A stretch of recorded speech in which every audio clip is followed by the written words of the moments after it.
So here we go. Well, welcome everybody to the fourth and final Twitch chess ladder recap. First game is Franz against Bad Indigestion. Okay, so he played f5, which is known as a Latvian counter gambit. So the correct way to kind of quote-unquote refute this is to take on e5, queen f6, d4, this is all theory, d6, knight c4, fe4, knight c3 hitting the pawn, queen g6, kind of putting the question to this pawn, making it difficult to develop this bishop, and then like f3. And it's even material, but white has a huge lead in development. 2 pieces out to 0. This queen's going to come to f3, bishop's going to come to f4, queen to castle, bishop d3. All the pieces just kind of come out naturally. Queen takes c2 will be suicidal probably. So yeah, this is a good way to play it. White played it kind of passively with d3, which is actually not very good. And after knight c6, okay, at least he should kind of fight for the center here and play knight to c3, control d5. Instead he played knight bd2, and now black should just play d5 and be better, because basically black's white and white's black. You know, to take on f5, just take on f5 and you just have this huge center, and your pieces are well developed, and you know, this bishop is kind of silly. This knight's actually not well placed. So he should play at least knight c3 if he's going to play it like this. But he played knight bd2 instead. Black played bishop c5 when he probably should just play d5. Okay, now just kind of develop their pieces. Castle, castle. c3, bishop e6. So he's kind of trying to avoid b4 coming with tempo, which makes sense. b4, a6. Okay. So here, white should probably play a move like knight to c4. And the idea of knight to c4 is that we're attacking this, and we're attacking this. And of course, this pawn is taboo. If you take twice, I have a fork. Queen d5. Check. So you gain a tempo in a way. You know, black doesn't want to allow this exchange to happen. It kind of cripples his pawn structure. And so black would have to, you know, play a move like bishop a7, and now you can play bishop e3. So you kind of gain a tempo to get your bishop out, because your knight on d2 is actually not correctly placed. And then eventually, you know, this knight can come around to e3, f5, or d5. Standard idea. Okay, he said play queen c2, which is also reasonable, but I think knight c4 is more accurate. d6, okay, so he plays it now. a4. Okay, so now the question is, what should black do about this kind of tension in the center? And the answer is he should probably leave it alone, just play a move like queen e8. And then after bishop e3, knight e3, knight e7. So white's playing on the queen side with his space advantage, and black's kind of playing on the king side because his pawns are pointed in that direction. So he's just trying to bring his pieces over to the king side. Knight e7, g6, f4 is a common idea. Maybe bring his queen to g6 afterwards. Put pressure on white's castle king position. But he played this move f4 instead. So it seems like he's kind of trying to gain space on the king side. You know, order kind of like a King's Indian type idea. Try to play g5, g4 quickly. The problem with this though is that by playing f4 so quickly, he releases the tension on this pawn on e4, and it makes it so that white can play d4 now. And this d4 move is going to be strong because now this pawn on e5 will be attacked quite a lot of times. And so by releasing the tension of this pawn on e4, it makes this d4 move stronger. So that's why black should have probably held on to that. So this type of idea happens a lot in, you know, Frenches and all sorts of stuff, where, you know, you kind of want to keep the tension there so that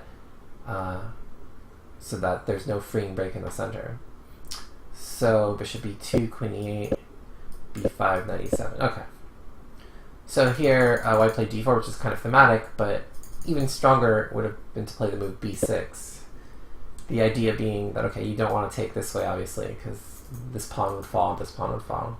So if you take with this pawn, or sorry, take with the bishop, then after take bishop a3, hitting this, queen d7, rook fb1, hitting this. And there's really no good way to defend this, because I always have queen b3 check and queen takes b6. So, you know, if you play queen c7, for example, I can always just do this and win the pawn. So after rook fb1, rook e8, d4, ed4, cd4, white's doing much better here. White has 2 bishops. This pawn is weak and going to be lost. Huge center. This bishop is terrible. This rook is terrible. So big advantage for white here. So it's all kind of brought about by this move b6, which cripples the pawn structure. And if black plays bishop to b8, well then bishop a3, and you're probably going to lose this pawn.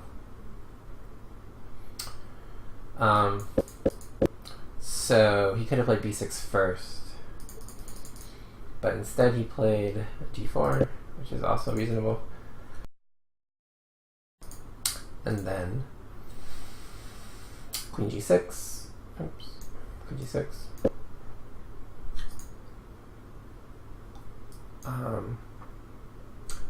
And now white kind of made a move that was unnecessary. He was worried about some sort of bishop h3 shenanigan, or I'm not sure, knight somewhere or something, I don't even know. But he could simply take on e5. If bishop h3, knight h4 is fine. Now you actually have kind of a dual idea of driving the queen from this file, but also attacking the queen while defending mate. So after knight h4, white's just better, because you're also threatening f6. So there's really no time for bishop h3. You know, so if you queen h5, for example, I can just take. And if you take, I can probably even just take here, at the very least. So all your pieces are kind of hanging. And if you take on e5, just take on e5 with tempo. Again, this is really good for white. Queen takes e4, there's always bishop d3, and the queen, I believe, is trapped. So that, oh, I guess you can go queen d5, but then bishop c4 wins the queen. So the queen is actually trapped. And if knight takes e4 instead, oops, sorry. If knight takes e4 instead, well then take on d6, take on d6, take on g6, take on g6, take on d6, take on d6, take on a6, take on a6. So that's how many captures in a row? I think 9? 1, 2, 3, 4, 5, 6, 7, 8, 9. 9 captures in a row. But at the end of this, bishop a3. And the problem is that this bishop is still undeveloped. And this pawn is going to fall. Whereas this pawn is kind of easier to hold. Because again, black is kind of a tempo behind in developing these rooks. And if this bishop ever moves, then this pawn might fall as well. So this is probably good for white, but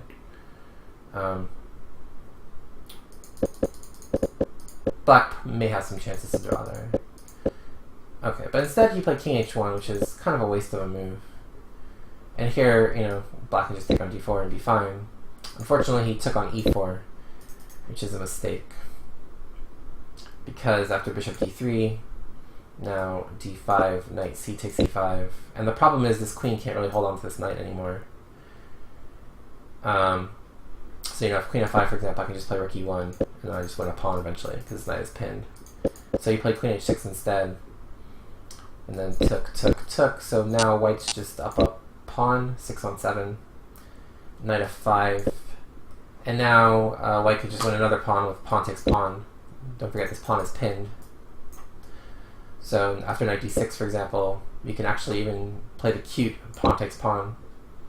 So if you take the queen, obviously, I make a new one on a8. So you take, and queen c2. And white's just up 2 pawns. You know, this bishop seems like it's active, but these knights really support each other, and there's no way to chase this knight on e5 away. So black doesn't really have that much of an attack. And these 2 pawns kind of make this bishop on a7 a little bit worse. So white's just up 2 pawns here. This should be enough to win pretty easily. Instead, he played queen d5 check, which is a mistake, because he should leave that kind of in reserve in any case. And black should probably play queen e6 here, and then after take bishop a3. Okay, it's kind of a similar position, but now you're only up 1 pawn instead of 2. So black's defensive resources are increased, particularly since black actually has 2 bishops now. This bishop on e6 is kind of unopposed. So maybe he can come to d5 and create some mischief. But he played bishop e6 instead, which is a mistake, because queen takes b7 wins the second pawn, and then queen takes c7 wins the third pawn. And then from there, it was basically just technique. You know, 3 connected pass pawns, usually pretty good. So they both had some chances in that game, but white always had the superior position after the opening disaster. Okay. So that was that one. Alright, now let's look at a really, really, really fun game in that it was very swingy. So this was a Mimstar against Setch. You guys are going to find this game enjoyable, I believe.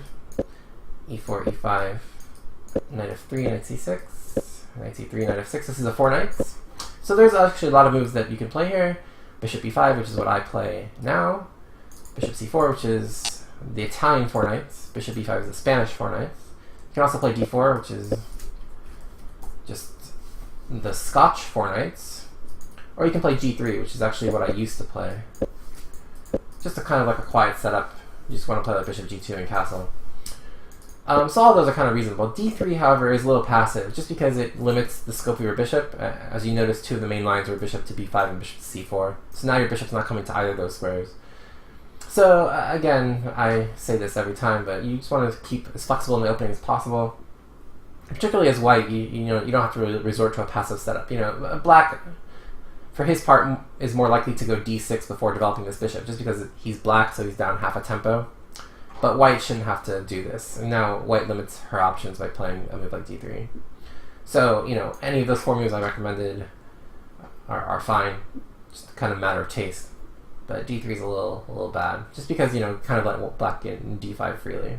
So bishop e7, bishop e2, castle, castle, d5. And now black's already equalized, if not slightly better. Take, bishop d2. Okay, so now black should do something constructive. He's almost completed his development. He needs to develop a couple more pieces, though, his bishop and his queen, so that he can connect his rooks and kind of get the full picture development. So what black played was a6, which does nothing really to further his development. He should obviously play a bishop move. Bishop e6 seems most logical. And then, you just queen d7, put the rooks on the open files, on the half-open file, rather. And black's slightly better. Kind of like black is white and white is black, because of this d3, d5 thing. But white has a very solid position. It's probably just about equal. Okay, but a6 doesn't really do much. And so white, for her perspective, should do the same thing. So she's actually developed, all of her minor pieces. So the only other piece she really has left to develop is either her queen or her rooks. And her queen doesn't really have much place to go at the moment, because her position's a little bit passive, kind of cramped. But her rook actually has a good square. It can go to e1. And the idea here is that we just want to get it on this half-open file, put pressure on its e-pawn, maybe play bishop f1, g3, bishop g2, kind of reroute. Because this bishop on e2 is actually rather passive. On g2, it would at least have a nice diagonal to look at. And then it would kind of resemble like a King's Indian attack-type structure, maybe, without a pawn on e4. But she plays this move knight takes e5, which is actually a mistake. So when you make these exchanges, you have to ask yourself what changes in the position. And here what changes is that you kind of help black develop his queen for him. So this exchange actually does not help you. And then she kind of further makes an error with c4. Now this pawn on d3 is weak. Notice how now it's a backward pawn on an open file. You can't really play d4 because I have 3 attackers. You only have 1 defender. And it kind of makes this bishop worse in a way, because now this bishop can't really relocate to g2 because this pawn on d3 would be hanging. So it looks like it's an aggressive move, chasing the queen from a good outpost, but really the queen's no worse on d6 than it is on d5. It just needs to get off the back row to help the rooks connect. So you want to be wary of these kind of false aggressive moves that actually just weaken your position. So the queen should go back to d6, but he goes back to d8. Which doesn't really make too much sense, because she kind of helped you develop your queen. Why would you undevelop it? Even queen e6 makes more sense. Just to maybe go bishop d7, bishop c6, and rook d8. Okay, so bishop c3 makes a lot of sense to attack this pawn. And you don't really want to play f6 because it makes this bishop kind of bad. So probably you'd play bishop f6 to defend the pawn. But instead he played knight g4, which just kind of hangs the pawn. He forgot that, I don't have to capture this way, I can actually capture this way. So knight takes e5, bishop f6, knight f3. And now black makes another huge blunder and hangs a piece, bishop to g4. So how does white win a piece here? Well, it's the simple trick that is used in a lot of these types of positions where you can play a knight takes something here. So usually it's a trick where you can play like knight takes pawn. Like usually there's like a bishop on b5, then on c6, bishop on d7, and a pawn on e5. And you can play knight takes e5 because if you take like usually this pawn's defended, but if you take on the pawn, I can take your bishop on b5, and if you take my bishop, I can take with the knight and remain up a pawn. So it's the same idea here. You play knight takes d4, and if you take on d4, I'll take on g4 and remain up a piece. But if you take on e2, I don't take with the queen because then this knight would hang. But I instead just take with the knight and I'm up a piece. So bishop g4 just hangs a piece because this bishop becomes undefended at the end of the line. So bishop d4 was terrible. Knight takes d4. Bishop takes d4. Bishop takes g4. Okay, so white's completely winning here. Okay, but well, not the end of the story. Not even close to the end of the story. So let me fast forward to the key position, or a key position. Okay, so I mean all these moves are fine. Sorry, that wasn't what you played here. So yeah, white's increasing her advantage. I mean, she's just up a piece, and her pieces are getting better and better. Okay, so rook f1, rook d7, rook d1. Okay, c5. Okay, so this is kind of a cute position here. Question is what to take back with. We have three choices. You can take back with a pawn, you can take back with a bishop, take back with a rook. So which one is the best? Well, probably the best is actually take with a rook. The idea of taking with the rook is we simply want to play rook h5, and this queen is not feeling very happy. In fact, it's feeling very sad. So this probably just wins instantly. So second best thing to take with is actually probably taking with a bishop, because now we're on f7, and don't forget our rook is defended twice. So this is actually also a problem. So we're actually threatening queen takes f7 here. So for example, if, I don't know, g6 or something, I think I can even just play queen takes f7. Check. Then rook takes e8. Check. The block with the queen. I take, check. You take, I take, you take. I'm just up a rook. So, check. And if you don't play g6, I actually just mate you. So if you play, I don't know, a5 or something, okay, I can just do this. Check. And then just mate. Checkmate. So that would have been good. Okay, she took with a pawn, which is actually the worst of the three. But again, she's completely winning, so it doesn't really matter. Queen d6, a3, bishop c5, b4, bishop e6, queen g4. Okay, now you have to be a little bit careful. Be a little bit careful, because if this queen loses sight of this pawn, there's actually this, right? Because this pawn is pinned. So this is the only thing white has to worry about. So if white just plays king g2 and then goes about her way, she's fine. Fortunately, that's not what happened, because she played this move. Okay. Well, this is a big problem, because now queen takes g3. Check. And white's actually still better, but not by much. King f1, queen takes c3. This check actually doesn't do much. So d6 is probably slightly better. Queen c4, check. Bishop d3.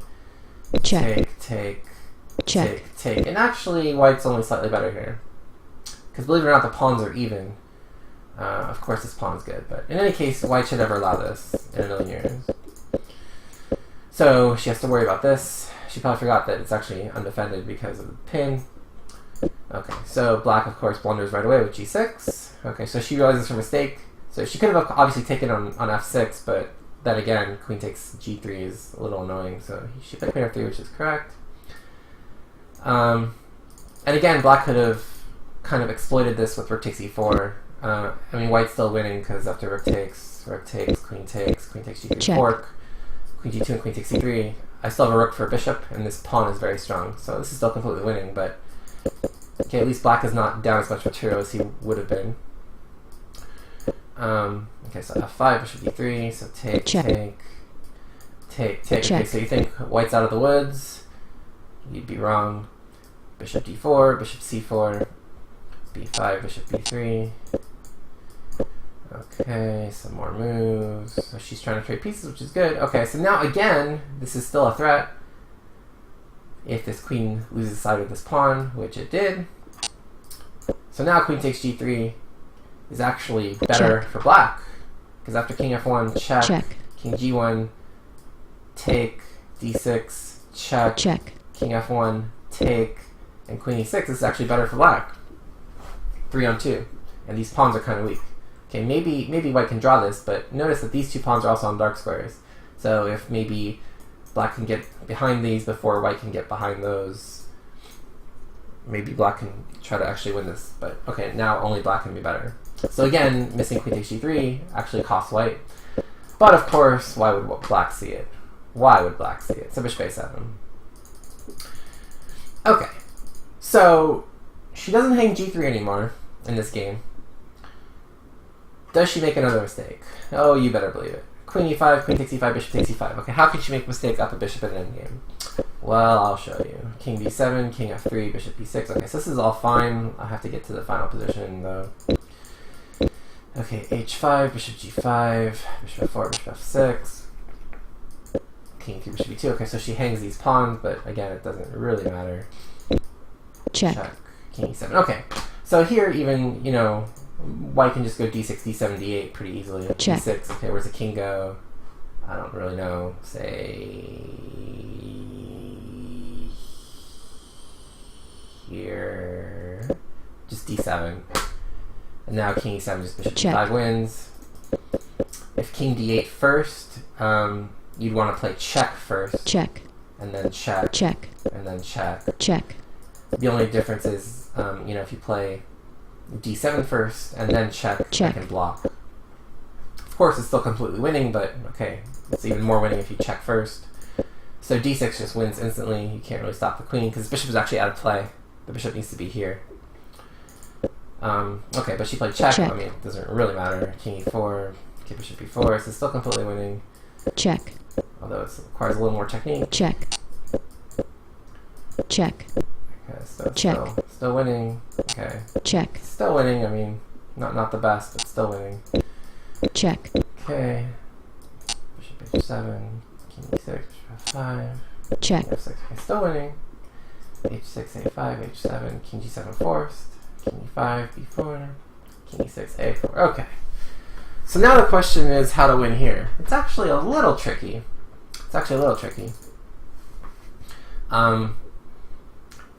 And the way to do it is to play this bishop somewhere where you can allow this pawn to push.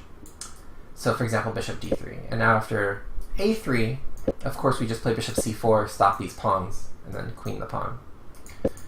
And if b3, well then we play f4, a3, f5, a2, f6 check. Okay, you gotta stop the queen, so you gotta play here. f7, so now if you queen, it's mate. Checkmate. And if you go here, I can still mate you with h8 Check. queen check, and this is mate. Checkmate. So by one tempo it works. So, but you need to play a move like bishop d3. White played bishop d1 instead, but there's a problem here. The problem is that now b3, f4, a3, f5, a2, f6 check. King h8. F7, I can take this. And now, if you check, I can take this. And now it's just a draw, because white has to perpetual check. And if after f6, king h8 you take f7, queen check. Again, this is just a draw, queen versus queen. Because again, this pawn is not protected anymore. So by playing bishop e1,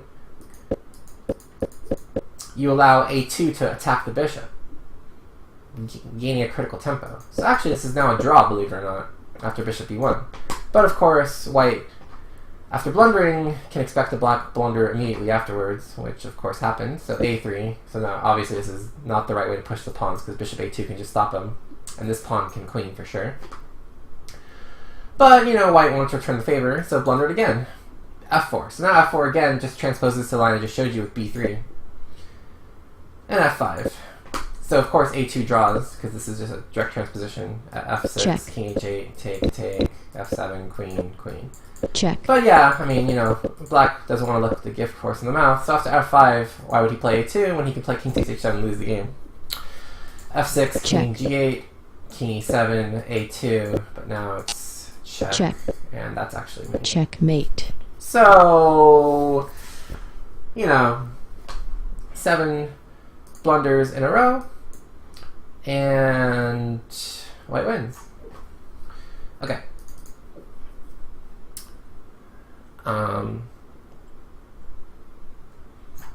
Okay, next game we'll look at is Music Dan against Dan Dan.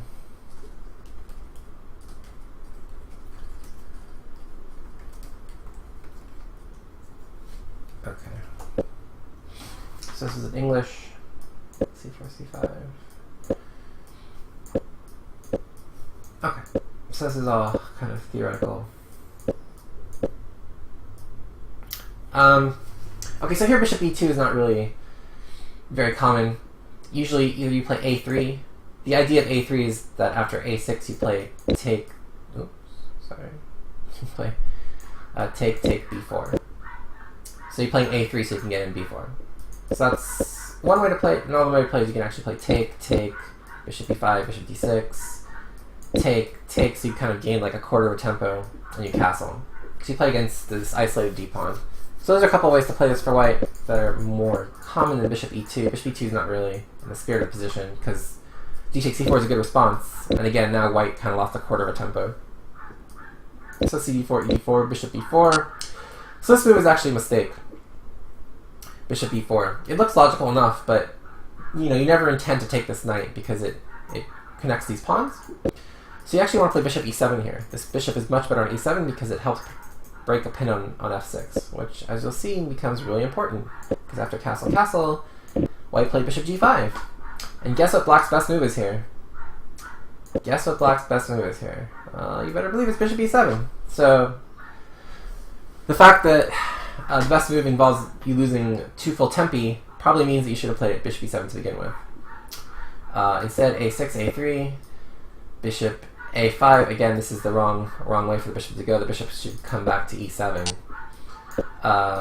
So bishop a5. So again, putting pressure on this knight actually does nothing for the bishop. The bishop needs to come here so this knight can be free. So here white actually missed a really strong move. A very subtle move, but a strong move. So the move he could have played here was queen to c1. So there's a big threat here. Big threat of knight e4. So, for example, if rook e8 just kind of ignoring it, knight e4 just actually wins the game instantly. Because I'm threatening bishop takes f6, g takes f6, queen takes h6 with knight f6 mate coming. And there's no good way for you to stop it because your bishop is misplaced on a5. It should be on e7. And of course g5 is just awful. Because I can probably just take it. Probably just take it. And if you take, I can just take here and everything other pieces. So, so you have to pretty much take on c3 to avoid knight e4. And then I take with my pawn on just better. And if you play knight takes d4 here, I just knight e4 anyway. And this is covered, and I'm still threatening the same things. I'm still threatening take on f6 and take on h6. So queen c1 would have been strong. Kind of forces bishop takes c3 actually. Queen d3 was less accurate because now we're not threatening knight e4. It's not as, you know, it's not as strong a threat. b5 bishop e3, so he's kind of bringing the bishop to where it wants to go anyway. So the move here for black is actually to break this pin violently with g5. And so you might think, okay, well, can white take here? And yeah, white can take here, because if black takes here, then this is actually really good for white. Bishop takes g5, for example. Queen takes d4, queen f3, fork, queen g4, and queen takes c6. And white is better here. But the point of g5 is that when you take on g5 with the knight, you're actually not going to recapture, but you're going to play queen takes d4. And this is actually close to equal. So you're playing g5 to kind of distract the knight from d4 more so than you're doing it to try to win a piece. So actually, after knight takes g5, queen takes d4 is good for black, so white should play bishop g3. But then after knight e7, white's only slightly better. The idea is that we're kind of blockading the isolated queen pawn. We're going to play bishop e7, and now there's no more pesky pin on f6, so we don't have to worry about that. And this knight is a good defender on f6. It helps defend against mates. And at bishop c2, we can always even play maybe knight g6 to blockade it. But okay, he played instead, after bishop e3, played bishop e7, and now after knight e4, okay, now unfortunately he has to play g5. This is forced. And then after knight c5, strong move, threatening this. G takes h4. And then knight takes b7 is just good for white, because, I mean, this is kind of really messy. If rook b8, for example, then white has a very pretty win with knight takes e6, forking the queen and the rook. And if you take, of course, check. Check. Just completely hopeless. I take this with check, I take this with check, I take this with check. And then I win your knight eventually. I mean, just really bad. I guess I can show the line. Check. Check. Check. And then take this, threatening mate. Queen d7, knight takes e6. Rook b8, and then d5. Okay, so I'm down a piece for 4 pawns, but I'm threatening all your pieces pretty much. So it's bad for you.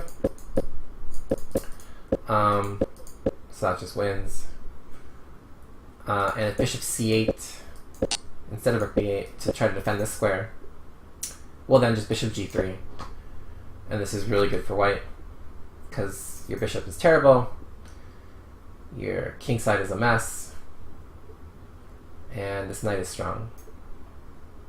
So probably relatively best actually, if you don't play g5, but, or sorry, once you play g5, but yeah, g5 is kind of forced to break this pin, because if you don't, and you play bishop to b6, well now bishop c2 carries this threat of knight takes f6 and mate. So at this point you basically actually have to sacrifice your queen with knight takes e4, and then you have to play sorry, knight takes e4, queen takes e4, so you dual threat of mate and the queen, so now g6 and you just lose your queen. So there's no other way to actually stop the mate in this at this point, because knight takes f6 is always going to be a check. So you know g5 doesn't really help, you just check. Check. And this is mate anyway. Checkmate. Okay, but he just walked into mate in 1 with bishop takes d4 and then mate. Check. Checkmate. Okay. So not a great opening from white, but black didn't really understand where his bishop belonged. Like neither player really understood where their bishop belonged in the position. So, okay. So now let's look at Railbird and Hakov. This is another position where neither side really understood what was going on in the opening. Okay, so this is a Caro-Kann advance. Okay, so here usually after c5, white either plays this move or this move. c3 is a little too stodgy. Kind of just gives black a really good French. So knight c6, bishop e3, queen b6, queen d2, cd4, cd4, bishop f5, a3 and e6. Okay. So actually black is threatening something here, believe it or not. It looks funny this move e6 makes a threat, but it actually does. And what it threatens is, say you play knight f3, which is a logical move. Now this very awkward looking bishop takes b1, rook takes b1, bishop takes a3. And the point is, this rook is now on a vulnerable square. This pawn is pinned. And furthermore, I'm threatening bishop b4, winning your queen. So I win a pawn, but I'm also actually causing discomfort to your king. So you have to play something like, I don't know, queen c2 or something, bishop b4, check. Check, and then like, I don't know, king d1 or something. I don't even know. Because if you take here, I can probably just take here.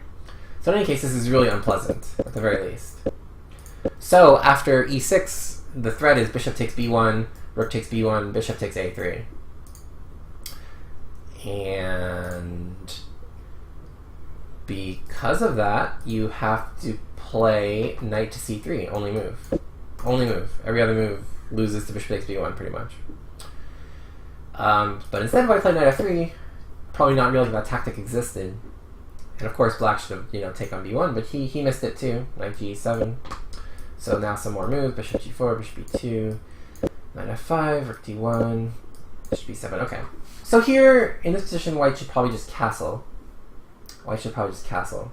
For example, castle, b4 to stop knight a5, f6, knight a4, queen d8, take, and knight c5. And this is probably about equal. You know, there's some weak pawns here, but, you know, black is kind of concentrating all his energy on this pawn. So it's probably rough equality. But instead he played h3 first. So the problem with h3 first is that you're kind of forcing black to make a good move here. Bishop takes f3, bishop takes f3, and now black actually has a couple of choices. Black can play knight takes e3, and now if queen takes e3, queen takes b2 is strong. So f takes e3, but then bishop h4 check, forcing king f1, or king e2. Either case, it's kind of awkward for white. So this is also good. But what white played in the game, or what black played in the game was also good, which was knight h4. And so now you kind of regret playing h3. Because if you had castled instead in this position, you could play just bishop e2 here, and you'd be fine. But you can't after h3 because now g2 is falling. So this is kind of awkward. So here you should probably play b4 and not commit your king to castling, and then if knight takes f3 you play take, and then maybe play rook g1 and keep your king in the middle. Because the position is locked up in the center, so you're not really too concerned about keeping your king in the middle. But now by committing your king to the king side, now this, you know, these pawns are not super strong. Okay, so here black needs to realize that white wants to play b4 to keep his knight out of a5, but obviously black's goal is to put this knight on c4. So black should, before castling, play knight a5, so that if b4, he can play knight c4 and have that option available. Because black's going to kind of be playing on the queen side, whereas white, I guess, is going to try to generate some sort of king side play. But by castling, he kind of forces himself to waste the move of king h1 or king h2 before getting on the g file. So knight a5 would have been accurate, so that b4 doesn't prevent knight a5. But he castled instead, and now b4 was strong to stop knight a5, and then they played some more moves, rook f8, queen e3, bishop f8, king h1, queen d8, rook g1. Okay. So here, black should just kind of get ready to double in the c-file, so knight e7, with the idea of planting knight at f5, and then just playing rook c4, rook c8, queen d7, etc. He played f5 instead, which is not really making sense, because why is he playing on the king side when that's kind of where white wants to play? So after a bunch more moves, bishop g5, queen e8, knight e2, knight e7, and so forth, and so on. Okay, now it looks like these pieces aren't as good as they once were, especially this knight on h8 would love to be on f5, but unfortunately he put a pawn there. Rook h3, knight f7, bishop f6, king h8. Okay, so here probably just bishop h4, getting out of capture. Rook c2 and rook b1. And okay, white's slightly worse. But instead he played bishop g5, which allows this capture, and now these rooks are very unconnected to the rest of the position. Now, because they really kind of want to be here, helping white on the queen side, but they're on the king side where they can actually do nothing because black's position is safe. So queen b5 was strong, threatening rook takes b4, and this queen is hanging, so there's no time to take, and if you take my queen, I'll take with the rook and save my rook. So king g2, rook takes b4 was strong, and now white blundered with queen to e3, when he should play just f4, unmask the rook's defense. But after queen e3, he just actually loses a piece, because after rook to b3, this queen can no longer stay in contact with this knight. If queen d2, just rook b2 is a skewer. Whoops, like that. So you play queen f4 instead, but queen takes e2, and it's just hopeless. Just down a piece. So white kind of made some mistakes in the opening and was eventually punished for it. even though black didn't really find the most accurate way to kind of break down the queen side, it took him some time to generate that queen side play. Okay, so next we'll look at Kevin against Stack the Bigfoot.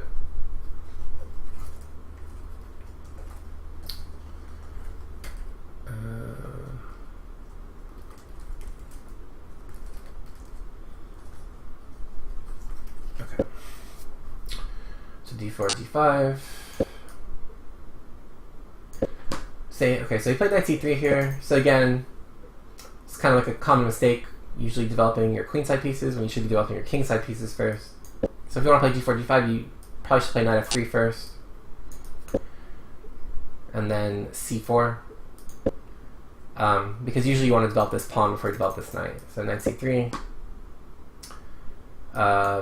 So it's, yeah, bishop g5, bishop f4 are probably more common. I mean, c4 is obviously the most common, but if you want to play Queen's Gambit, then knight f3 would be the knight to move.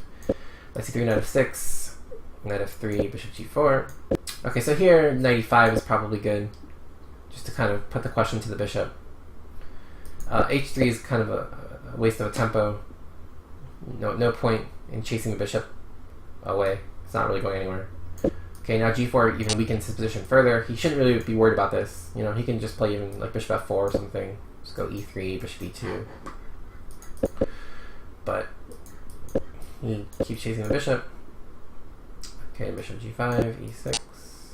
Okay, a3. So this move is actually more useful because bishop e4 is a bit annoying. So h3 was kind of a waste of a move, but this move is actually more useful because it has a purpose. Okay, bishop e7, e3, knight e4. Okay, so here white should just kind of equalize and just capture everything. So capture, capture, capture, capture, and bishop d3. And it's just equal. But instead you play h4, but the problem is now after take, black is actually better. Black's actually better because these pawns are kind of weak. So black should probably just castle here. He instead took on c3. Took on c3. Knight d7. Okay, so now these doubled pawns are a bit of a weakness. So a couple things white can do. White can either play rook b1 to attack this pawn, or just immediately try to get rid of these double pawns with c4. Either way, white would be okay here. But instead he plays bishop e5, which is not good because it's just inviting c6, which is exactly what black wants, because now the queen can come out to a5. So bishop d3, queen a5, queen d2 defending the pawn, and now knight b6. Okay, so stronger than this was actually to play bishop e4, believe it or not. Simply threatening to take on f3. So if you take on e4, I take. And the problem is, my queen's attacking g5. So if you play knight h4, I just take on g5. So you have to play c4. So the trick is I can't take the knight because the queen hangs. And if you take my queen, I'll take with the knight. But after c4, I just play queen d8. And again, I'm hitting your knight and I'm hitting the pawn. So this is good for black. So bishop e4 would have been strong. So you can't really take. You have to play king e2, I guess. And then e5 is a good move. Take and castle. And black's just slightly better. And if rook h3, just queen d8 again with the idea of take and take. Okay. But in any case, he played knight b6, knight a5, castle. Okay.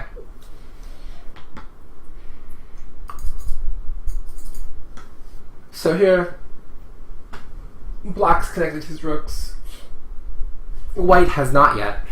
So if your rooks are not connected, you generally don't want to open files. So what white should do probably is just play c4. And then queen takes d2, king takes d2 is just equal. It's just equal. But instead he took on g6, which is a big mistake, because now after h takes g6, black can make use of this more than white. Because notice white can't castle because the queen takes a3. Check. And this is bad. So, so now notice how now black kind of has an avenue into white's position via the h file. So this bishop takes g6 was not good. Okay, so rook takes h8, rook takes h8. Okay, so now white just blunders with knight takes f7, allowing rook h1.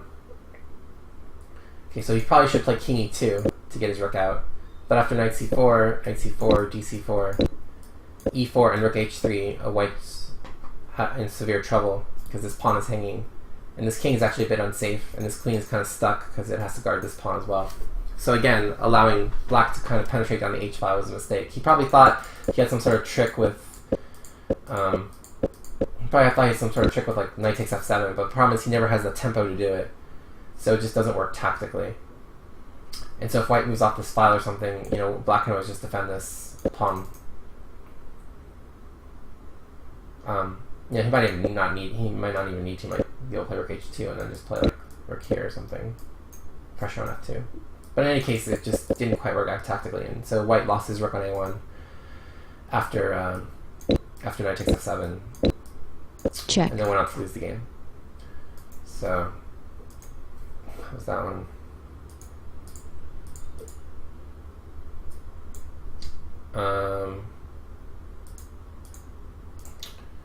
Okay, what other one? What other one?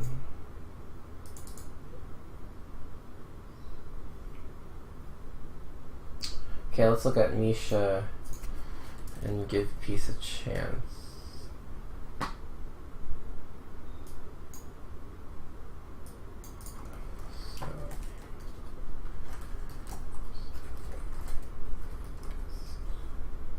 Okay, so this was a Trumpowski. Okay, so here usually c5 or d5 are the most common moves.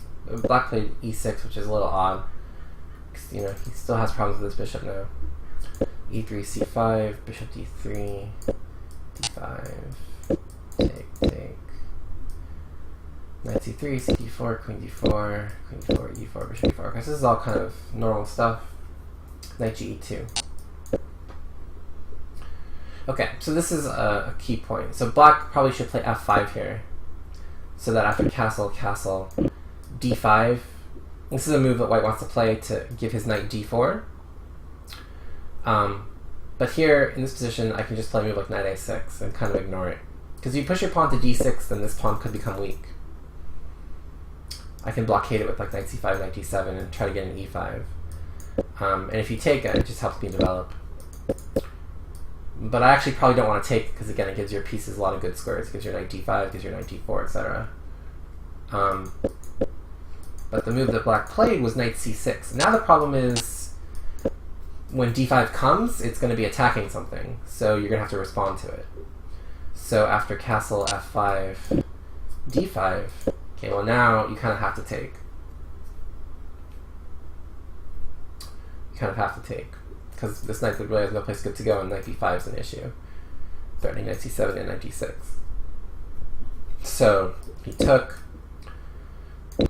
bishop a5, and now white missed a strong move, bishop c7. So the idea is if you take, I fork. So you kind of have to castle. But now take, check. Okay, so if king f7, I can go take, check. And you don't want to go this way, because you actually king's going to get in some trouble after rook d1 and rook d6. You probably have to go this way. But now white just has a clearly superior position. His rooks are doubled on the open file. Black's rooks are a little passive. This knight is kind of stuck on the rim. This knight's coming into e6 potentially. So this is just very good for white. So king h8 is actually probably better. But now knight f4, and these knights have great outposts. This bishop is kind of silly, this knight's kind of silly, and this rook is good. So again, white's better. So, and bishop takes a5 is kind of forced, because otherwise the bishop is sort of stuck. Instead he played bishop d6, which actually allows black to equalize if he just plays bishop e6. Just gets his pieces out. Because trades would probably help black here, just because white's pieces are super active. But instead he played bishop d7, a little passive. Knight e4, rook c8, h4, cementing the knight in f4, king f7, and bishop c5. Okay, so here he kind of has to play b6 and then b5, because otherwise his bishop is liable to get trapped. So after b6, bishop d6, like white's kind of threatening to play b4 to trap the bishop, but he can play b5.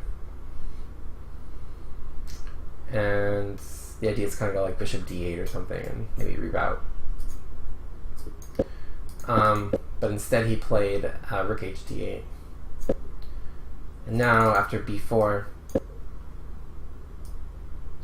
again white probably has to play b6 here. Bishop d6, bishop e8, attacking the bishop. B takes a5, rook takes d6, take, rook cd8, take, rook d1, take.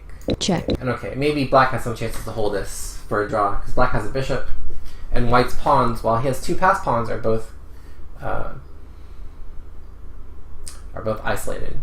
And also, black's king is better. So black has some chances to draw here, I'd say. But he kind of has to go into a line like that. Because after bishop c7, he's just kind of, his pieces are terrible. Knight takes c7, rook takes c7, b5, knight a5, bishop takes a7. And now, the fact that all these pieces are on the same diagonal is a problem. Because there's really no way to stop bishop b6. So rook dc8, king b1, so that this doesn't come with check. And if you take this, then this falls on d7. So probably have to go in for bishop takes b5 here. Bishop b6 fork, rook takes c2, take, and rook d5 fork. Bishop c4, take, king g8, bishop b6, attacking the rook, and rook a2. So material is white has an extra knight, and black has two extra pawns. But you know, white's king is kind of passive, black's rook is pretty active, this rook is kind of not doing anything. So I mean, of course white's much better here, but at this point it's kind of black's best bet, because unfortunately after knight c4 it's just kind of hopeless. b6 just chases the rook away from the defense of this.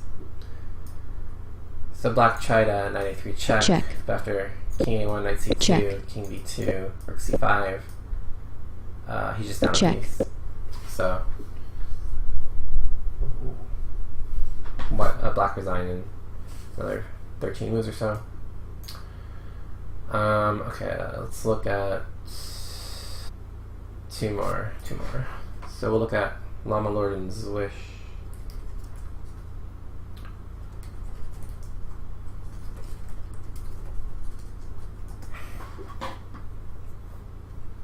Okay, so this was a draw. And this was the top game of the ladder for the week. Okay, so d5. It's kind of weird. Knight f6 and d5. I don't really know what the opening this is. Usually, you know, if you want to play Queen's Gambit Decline, you play e6 first and then d5. It actually ended up transposing, but d5 first is a mistake because you can go c takes d5. If knight takes d5, e4 is just better for white. So you'd have to go something like sacrifice a pawn with c6, but I mean, this is also just white's up a pawn. I mean, black has some compensation, but white's just up a pawn. So I'm not really sure what this move order is, but Llama Lord allowed a transposition into a QGD. Okay, so now Zwish played bishop d7, which is a mistake. Normal move is just a castle here. This bishop doesn't need to find a home yet, and by playing bishop d7, you cut off the connection between the queen and the pawn. So, I mean, white should just play e3. I don't know why Llama played bishop e5. This is also a weird move, because now you just allow knight d takes c4, and then e4, b5, a4, c6, ab5, cb5, and d5, and this is actually slightly better for black. Black's just up a pawn. White has some compensation in the fact that black's a little cramped, but after bishop d7, bishop d7 covers this b5 square, so now you're actually threatening to play d takes c4, which is why white should just play e3 and just make this bishop look silly. And now after take, this is just good for white. So bishop e5 was a mistake, which should be punished with d takes c4, but black just castled, and then so now castle was a mistake because white wins a pawn. So here Zwish should probably play c5, and then after take, e3, queen b6, threatening this, queen b1. Okay, well, at least white or black has some compensation. You know, he can quickly play rook c8, rook d8, maybe even e5, just try to blast open some lines before white gets fully castled. But he needs to do that, or else he'll just be down a pawn with no compensation. So c5, the idea is to kind of blast open lines. Obviously d takes c5 is kind of like queen a5 type stuff happens. So d takes c6 is probably better, but okay, now you get to develop a tempo. Okay, but he played rook e8 instead. Okay, so now a bunch of moves happened. Check. Castle, rook d8, c6. Okay.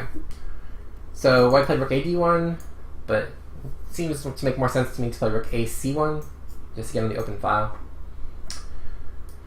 Knight of Fate. Okay, so here is an important point where white should actually play h3. So it looks, you know, it's kind of, remember last game, or a few games ago, I was saying how h3 doesn't make sense, but here it actually makes a lot of sense because this bishop doesn't even have a great place to go. So for example, if he plays bishop e6, well now I'm playing queen c5. Or sorry, I'm playing knight e5, sorry. Because you're no longer pinning me. And you can't take on a2 obviously because of b3. Okay, if you play bishop h5, okay, now I play queen c5 with a fork. And if you play bishop takes f3, I'll just play bishop takes f3. So I'm here kind of forcing you to, you know, if you want to keep the pin, I'll get to fork you. And if you don't keep the pin, then I get to play knight e5, which is what I want to do anyway. So h3 is a useful move here. But he simply played knight e5 anyway, which is actually a mistake, because after take, black can play c5. And the idea is we want to try to cripple white's pawn structure. So for example, after queen b5, cd4, ed4, okay, well white's still up a pawn, but at least the extra pawn now is isolated. So if we can maybe try to blockade it, we have a good chance of surviving for a draw. But black has to kind of take that opportunity when it comes, because it only happened once. So black should definitely play c5 here. And obviously you can't take because this knight hangs. Okay, but you play knight g6 instead, and then after knight takes, h takes. They played a bunch more moves.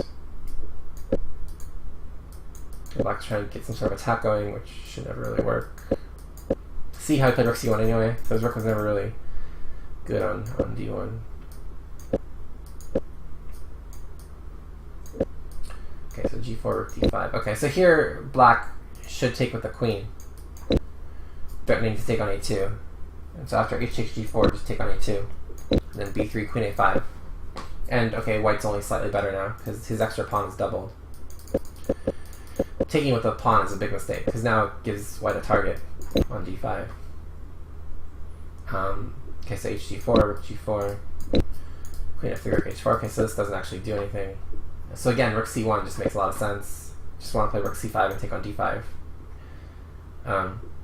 Queen h6 doesn't really work because I can play check. Check. And check. Check. And you can't play g6 because I can play queen takes f7, so you have to play queen g6. And now, okay, at least I can trade and go into a winning endgame because this pawn is going to fall.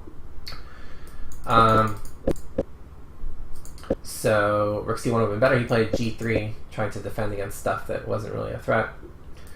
Rook h6, okay, now rook c1, queen h3, okay, and now just rook c7 just wins because I'm forking two pawns.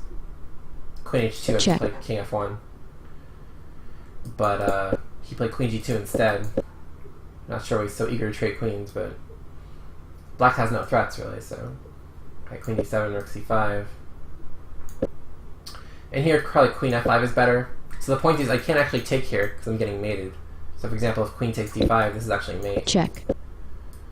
Checkmate. Which is cute. And if you take with the rook, I actually win your queen with queen b1 check. You have to go here forced, and then I go rook after h1. So queen f5 is actually a nice finesse.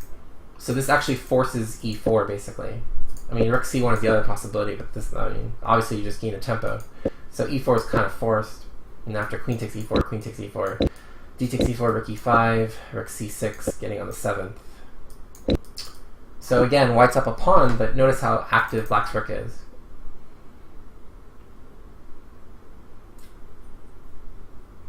So you know white can go like check and here. But this should probably still be a draw. This should probably still be a draw. At least it's better than what could have happened in the game. But after rook d6. b3, b6, and they agree to a draw here. I'll show it could have happened. Rook c1, rook h6, e4, e4, queen e4. And basically there's a struggle to try to push this pawn. And the fact that black played b6 means that his queenside pawns are a little weak, but you know, he can probably play b5 and then defend this pawn laterally. And it should be a draw. But okay, I mean, only white can try to win this. Okay, so that was that one. And then let's go to one last one. Oni against Romeo.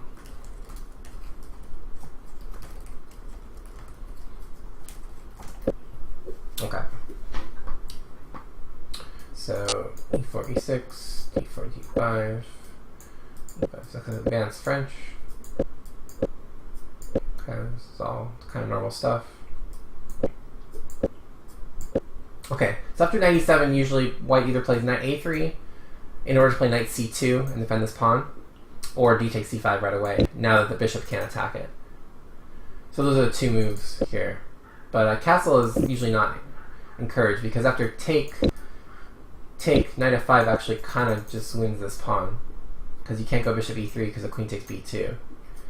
So that's why you kind of play this knight a3 so that you can have this knight c2 option available.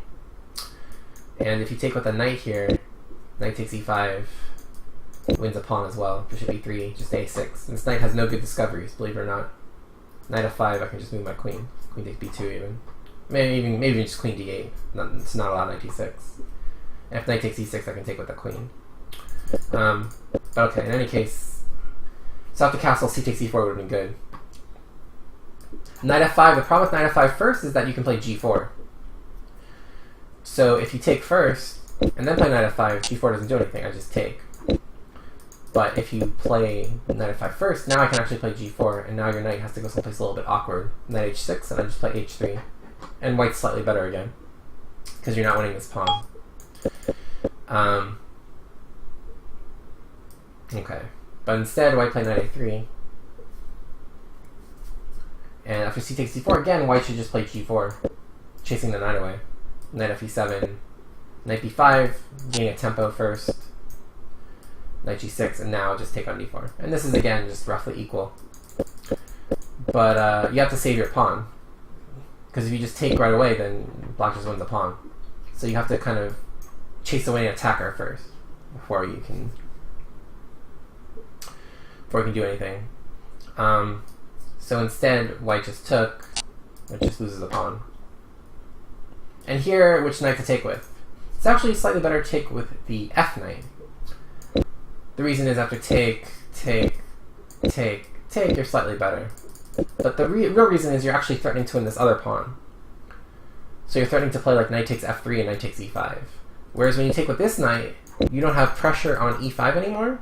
So I don't actually have to, you know, trade all these pieces. So probably my best move here is just go bishop d3. Because again, you're not really threatening this pawn.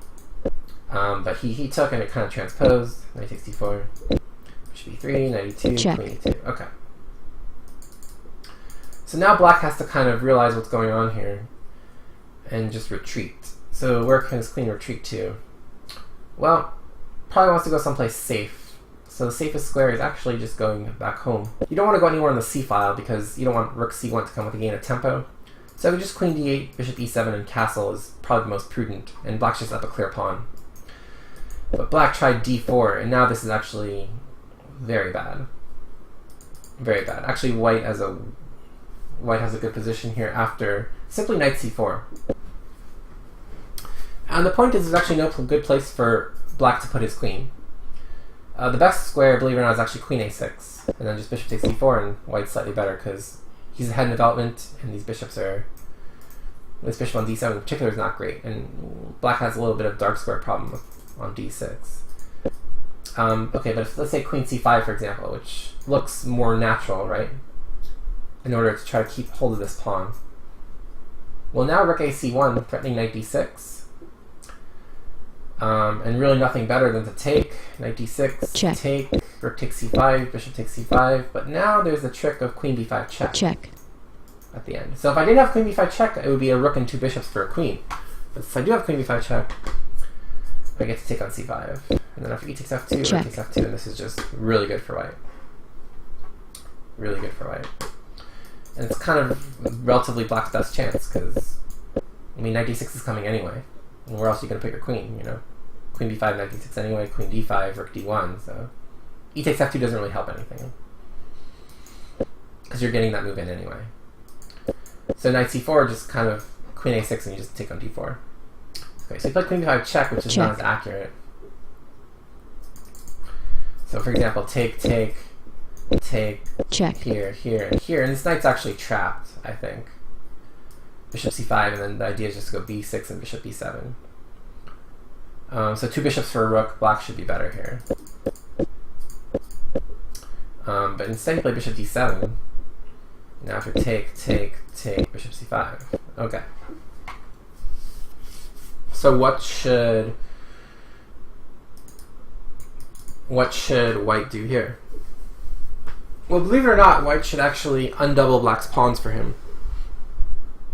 The reason being that black has 2 bishops here that are actually quite powerful. And bishop takes bishop is kind of the easiest road to equality. So after take, rook c1. So the only way to defend this really is to go b6. I mean, you can go rook c8, I guess, but this knight's coming into d6, which is awkward. So b6, knight c4, and now we just kind of get massive trades. Rook a2, knight b6, rook c2, or rook b2, knight d7, king d7, and rook takes c5. And this is probably just equal. 4 on 4, 2 rooks, 2 rooks. But by not taking on c5, it looks a little counterintuitive to undouble the pawns, but the problem is the bishop is actually really strong. And these pawns aren't actually particularly weak. So after castle, rook fd1, bishop c6, knight c4, rook d8, knight d6, b5. So the knight looks good on d6, but the problem is it really can't go anywhere. And this bishop isn't looking too good because it's actually white's bad bishop in a way, right? It's pawn on e5. And furthermore, this rook on a1 is stuck guarding this a2 pawn. This rook can't really move because I can always take on a2. So white should probably play a3. And then after f6, just play rook c1.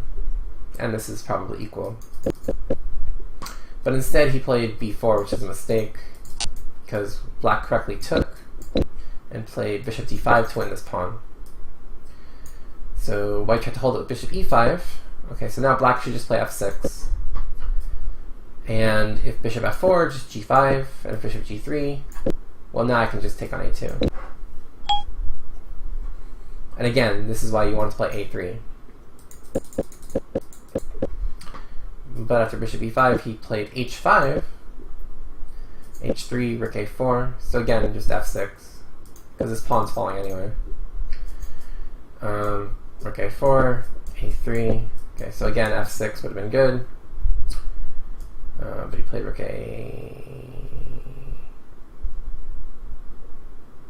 oh, he played rook a6, right? Okay, rook dc1. Okay, now I played f6, bishop d3, e5. Okay, so now white, no matter what, has to try to get this pawn chain broken up. So he has to play something like f4. The idea is, okay, if h4 you play bishop h2, rook d6, take on e5, rook e6, rook c5. And this is, again, equal-ish opposite color bishops. If e4, you can actually play f5, save this pawn. So, or sorry, f5 and save this pawn. So, yeah, but he needs to try to break it up somehow. Let's try to break it up somehow. He played rook c5 instead. Rook a takes d6, and again f4 is indicating rook takes b5 is a mistake because now this rook is actually trapped after b6, believe it or not. Rook has nowhere to go. So rook c1 to stop bishop c4. If bishop c6, I can take on b6. But just bishop b7 with the idea of bishop a6. And so nothing better than to take. But you're just down a piece. So black wins. So rook takes b5 actually trapped his own rook. And b6 would have closed the net, but he missed it. bishop c6, rook c5, bishop a4, rook a5, check. Check. Take. Check. King h2, b5, Check. f3 with d3, trying to get this pawn. f2, rook a3. Okay, so now black is up a pawn, but this pawn is actually weak. So if black can somehow try to get something like this going, you can maybe try to win that pawn. So bishop c5, rook d3, king g3, king h6, king h4. Okay, so g6 was a mistake. He should just go bishop b3. Again, try to relocate the bishop to c4 and then to f1.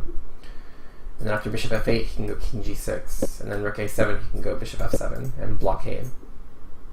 So another reason to play bishop b3 is to give it f7 to block. If white wants to try to do the same thing and attack the pawn chain at its base to kind of block that rank. But g6 is a mistake, because now it's just equal after rook a6, g5, Check. king g3, e4, bishop e7. This pawn's going to fall. All the pawns are on dark squares. He played bishop f8 instead. Check. King h7, check. Check. King g8, bishop e7, king f7, check. Check. Okay, rook a6. Check. Okay, now gotta go back. Gotta go back. King f5 just walks into mate. Mate in 2. Mate in 3 actually. So g4, Check. take, and this is just mate in 2. Take Check. and mate. Checkmate. But he didn't do that. He played take, Check. and now the king gets e4. So yeah, mate in 2 was good, but he didn't play it. Okay, but white's still doing okay now. But he has to find this move. He has to find g5 check. Check. And sorry, rook takes h3. And this is just equal, 2 on 2. But the idea of g5 is to kind of lure the king away from h3. But after king d5, now white's actually much better. Rook takes g6, e4, and now rook g8 check. Or sorry, rook g8 is the move to keep maximal distance. And then after bishop c2 to play rook e8. And then the idea is just to play g5, g6, g7, g8 equals bishop check, and nothing really black can do. This rook stops this pawn cold with this bishop supporting it, and it's very hard for black to support or to stop the pawn on the g file because the bishop is blocked by the king. The king is actually kind of stuck. So black's in real trouble here. But again, maximal distance is the key.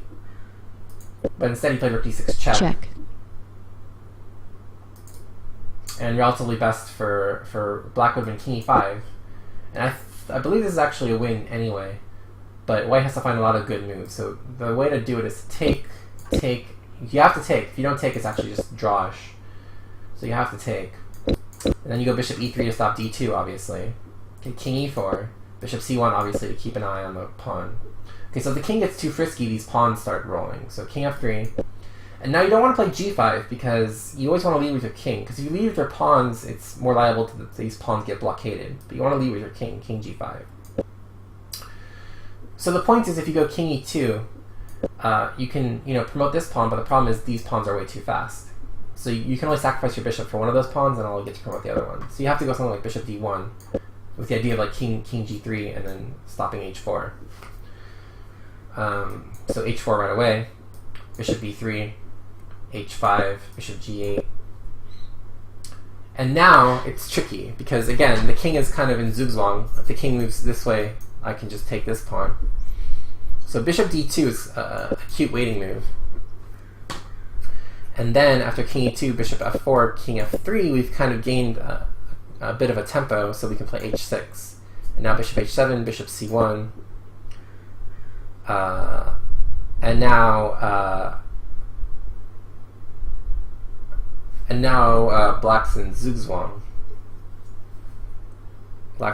So bishop e4, just king h5 with the idea of g5, g6, etc., etc. So this is actually probably a win for white, because those two connected pawns can be worth more than the bishop. But instead, he played king c4, which is even worse. Rook e6, king d5, and now just rook e8 wins. Again, the idea is just g5, g6, g7, g8. Okay, for some unexplainable reason, he hung his rook though with g5, and then black ended up winning the game. So, kind of fortunes turned twice in that game. Black was always better until he let white win all his kingside pawns, and then white hung his rook and gave the game back to black. Alright, so that'll be the last one for the final Twitch chess ladder recap. Hope you guys enjoyed it. Post this up to YouTube. So there'll be a total of 4 weeks of ladder recaps on YouTube. So if you guys missed any of them, you guys can check them out. And keep on laddering, keep on scheduling, and